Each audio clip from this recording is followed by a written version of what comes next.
welcome everybody. Welcome to this special holiday episode of The Breakdown. I'm your host, Essence, and thank you all for joining. We've got a very special episode this week. I'm really excited to talk about this topic.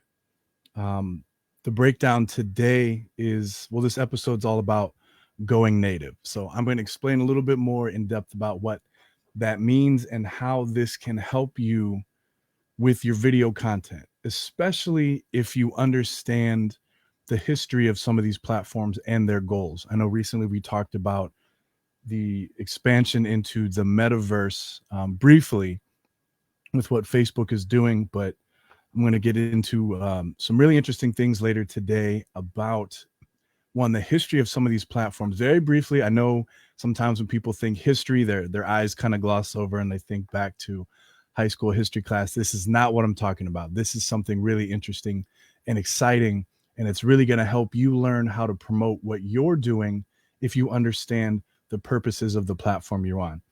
But again, this is a special holiday episode because tomorrow is my favorite holiday, Thanksgiving. I'm so excited. It's going to be a small gathering tomorrow, which is also cool for me because it means extra food. If you haven't met me in person, I'm big and I love to eat. I've always loved to eat. You know, I'm 6'6.5". My mom always used to tease me that I had, hollow legs or something because of how much I could eat. So tomorrow is like the perfect holiday for me. So I'm going to get into this to our headline segment. So for those of you who are new, every week I like to go over some of the top headlines in entertainment. So first, of the three pieces of news, Universal Music Group is forming an NFT supergroup. UMG, which is Universal Music Group, is capitalizing on two of the biggest trends in this past year, NFTs and the metaverse, and they have this group now called NFT Supergroup. It's a band made entirely out of digital apes, and they're going to perform across and participate in video games, virtual reality, and parts of the metaverse. So to me, my first thought was Gorillaz. A lot of us remember the group Gorillaz was actually an animated band. So imagine this, but taking it one step further into the metaverse. And by that, like they said, they're going to be integrating into virtual reality games and things like that. So that's going to be really interesting to see what that is, if they're ever going to announce the names of the participants, if they're ever going to actually tell us who's writing the songs, who's performing, or if it's going to change. So it'll be interesting to see.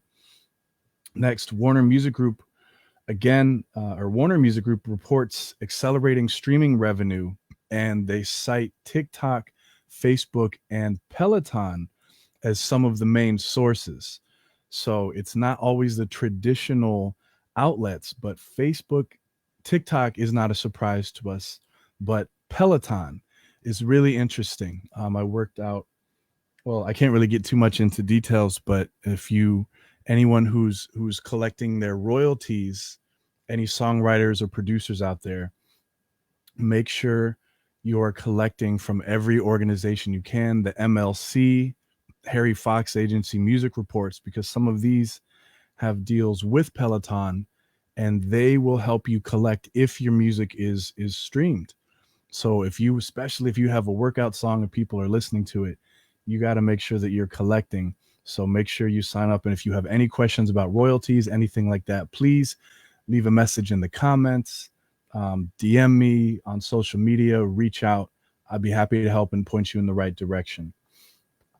Lastly, interesting news with the Recording Academy.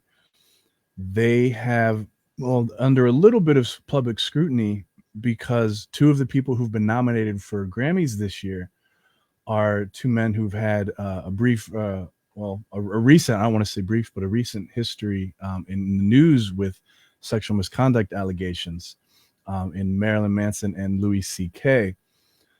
So I want to read a quote so I don't misquote anything, but in an interview with The Wrap, the Recording Academy CEO Harvey Mason Jr. defended the organization's decision to grant them nominations, explaining that it won't, quote, restrict the people who submit their work for consideration. So what that means is he's not restricting the nominators, not necessarily the people who are nominated, but they're allowing anyone to throw in a name for nomination and consideration, is what he's saying. So they're not going to restrict people from saying, I think this person should be nominated. And in a quote, he says, we won't look back at people's history.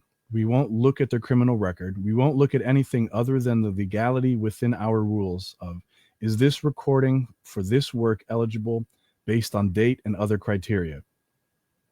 If it is, they can submit for consideration. But they also made it clear that they can control who appears in the shows and at some of their events. So be on the lookout, because I'm sure there are going to be a lot of protests and things you'll see on social media very soon. But interesting news. But I want to get right into today's program, which is going native. And what I mean by that is posting content, especially videos, natively on the platforms. So what I mean is, if I'm taking a video and I want to post it on social media, say I want to upload this video to YouTube and I want to share this later on. If I want to do that to Facebook, Facebook will treat the video better if I upload it directly to Facebook instead of just sharing like a YouTube link. Okay, does that make sense? So they want you to, of course, be more active on their platform. They want you to upload it directly to there. They don't want to promote a YouTube video. Of course, if you buy an ad, they're going to show the ad. But they have built-in criteria to help you determine what the best I guess plan of action is for your ads. So if you're advertising a video and you want to get more views, of course you upload that video directly to Facebook and use that ad goal. So why are they like that? Why are some of these sites preferring content uploaded directly, even though Twitter is integrated with YouTube, so you can upload a video on YouTube, you post the link on Twitter, and you can watch it in the tweet, right? You don't have to leave Twitter necessarily to watch these videos, but they prefer it if you upload it directly. And I'm also want to talk about, why does this affect you and how can you use this to your advantage? Okay. So the thing that we have to look at is, what is the purpose and the goal of these platforms? Why are they here? What is their goal?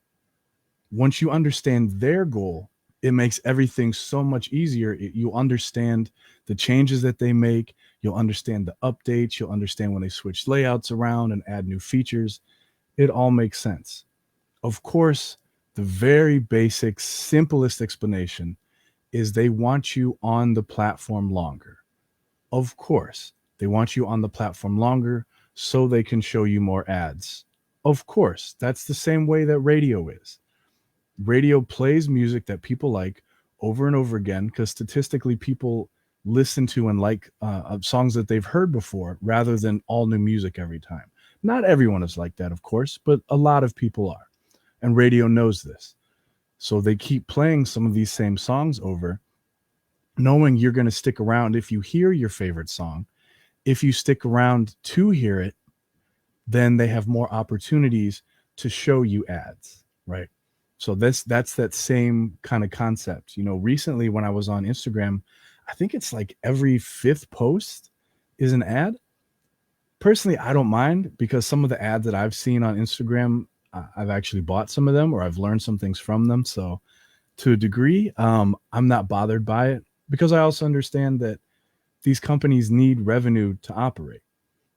They have to pay their staff if there are bugs and fixes. Like, I get it.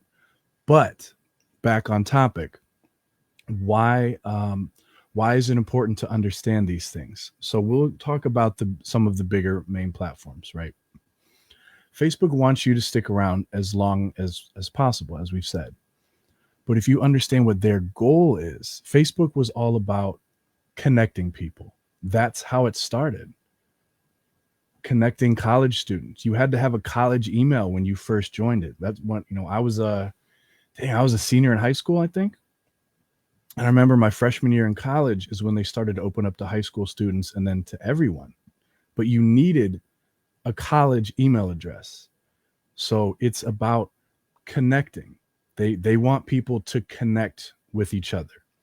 So that makes sense that they developed this messenger app. That makes sense that they bought out WhatsApp. That makes sense with some of these other things. And when they integrate messenger platform with Instagram and Facebook, and how they ask you if you want to add a WhatsApp name to your page, it all makes sense because their whole purpose is connecting. And if you understand that, then of course it makes sense when you look at some of these things that they want to do with the metaverse, whether it's the glasses or virtual reality and building a whole world. They're giving you extra ways and additional places to connect with people. It makes sense. So they want you to stay on their platform. When you run an ad, they also have an option to ask if you want to comment and respond with Messenger. Do you want people to message you? Do you want people to contact you on WhatsApp? So this all makes sense when you understand the history and the purpose of some of these platforms. Yes, Instagram was purchased and run by Facebook or Meta now, but what is their purpose? Their purpose initially was, pictures. It wasn't really a video platform at first. It was sharing pictures. It's a visual platform. It's not necessarily about communication the same way because it's changing. It's slightly changing with the addition of integrating the Messenger app, but it's not quite the same as Facebook. Facebook is about communicating and connecting.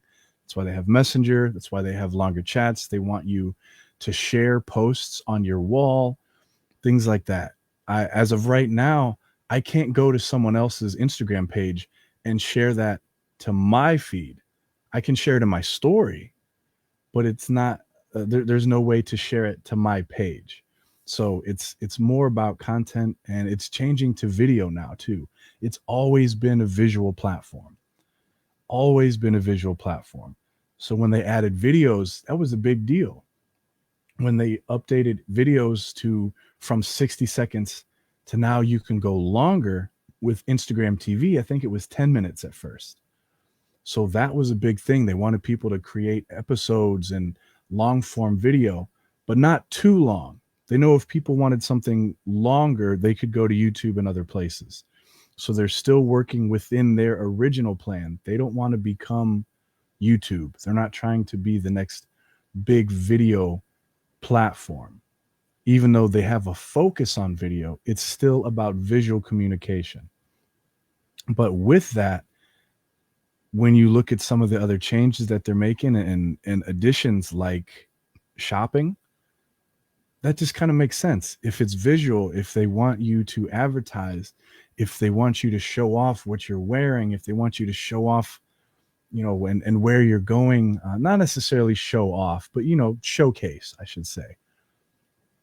It kind of makes sense if people are looking and interested to buy something like, hey, Essince, where can you get that sweet ECMD hat? I can send you a link, but that takes you off of the platform. You're not on Instagram anymore. You have to go somewhere else to buy it. But if we can integrate something, knowing that I'm going to show off a hat or a shirt or whatever I'm wearing, someone might contact me about it. Well, if they can purchase within the app, they don't have to leave. If they don't have to leave, they can see more ads. It makes sense. It makes sense, guys. So this is, some of the things that we have to do. And I love doing this when I'm on new platforms is looking at, what are their goals? Do they have a mission statement? What is the purpose of TikTok? Not necessarily what the users think it's for and how the users use it. That's important. But what does the company want to do with it? What is the purpose from the company's perspective? Why do they exist? What problem are they solving? Okay, does that make sense? And then, you know, you can apply that too to Instagram being upset about or limiting the view of reels that have the TikTok watermark in the corner. It's kind of that same thing. They want to keep you there. They're going to show the videos natively uploaded and created for Instagram Reels. If they see and sense the watermark from TikTok, from Triller, from some of these other apps, you can still get views on it, of course, but not the same way. You can't buy ads on Reels yet. So this is why we've been talking about this is still the perfect time to use Reels. This is still the perfect time to promote Reels. This is the perfect time to think about and plan content using Instagram Reels as a strategy, because they're not limiting their views yet. They're still trying to not lure people away, but keep people on instead of them going to TikTok. They want you to create content specifically for Reels, uploading it natively, creating it for this. Okay. So when you're doing that, when you're uploading content specifically for that platform and they haven't started monetizing it yet, this is the time you have to be on there. As this is the most important time to be on there because they're not limiting our views. At some point, I'm sure you can pay to have your reels boosted. And when you upload it without paying, you're not going to get as many views. So this is the time to upload it. So,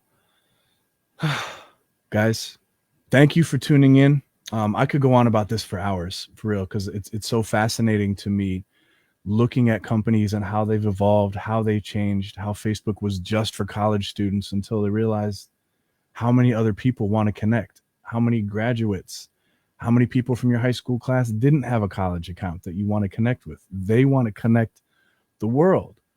And they've been doing that, whether the people think that is good or bad. And I know this is a big part in Facebook fixing their reputation. And it needed fixing, and it still does. They have a long way to go, but this is an interesting step in the right direction. So next time you're shooting content, whether it's a music video, which can be monetized now, whether you're shooting a music video or something else, consider posting it directly to Facebook and running ads on it. You know, with Layla, my artist Layla Capri, the name that she got, you know, the viral sensation is, well, she went viral on Facebook, you know, before her page got hacked.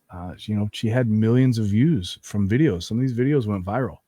So just think about that. Consider putting that into your plans the next time you're creating content. You know, is this something that I want to share on one platform only? Or are there other places it might make sense for me to post this directly? So I'll leave you with that. Everybody be safe. Have a great Thanksgiving. Peace and love to anyone who's celebrating it differently this year or not allowed to celebrate for whatever reason, or, you know, if there's someone that you're not able to celebrate with this year for whatever reason. So sending peace and love. I'm grateful for all of you. I have a lot to be thankful for. And I hope if you're watching this that you do too. So God bless. Take care. Happy Thanksgiving. I'll see you guys next week.